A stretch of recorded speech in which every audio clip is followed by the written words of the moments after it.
How to use Telegram without phone number? Hello and welcome to our channel.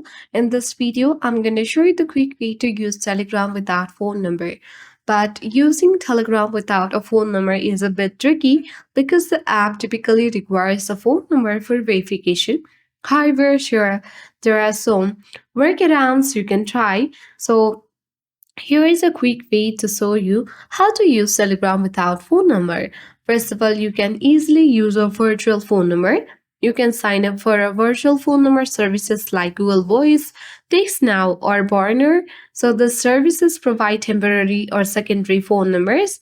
You can register for a new account on one of the services and get your virtual number. Before that, make sure you already have installed and downloaded Telegram app on your device from Play Store or App Store. Now tap Start Messaging on this official interface of Telegram.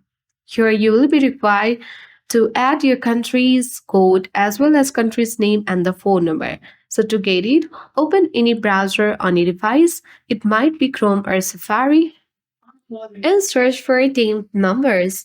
Here on the site, you will get the different countries' temporary numbers.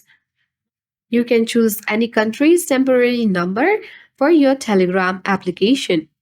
Once you open it, you can easily select any numbers that you want to use for your Telegram, and you can simply tap on this copy icon next to the phone number. Once it has been copied, you can easily go back to Telegram app and enter the country as well as the phone number, and then you need to tap on the arrow at the bottom right corner of the screen where you will get the verification code that has been sent to your virtual number. You have to enter the code, and then you can easily open or create account with the help of those virtual number but without your own phone number. So that's it. That's how we use Telegram without phone number. I hope this video was helpful. If it was, then do like, share, comment on this video. Thank you for watching. See you in the next video.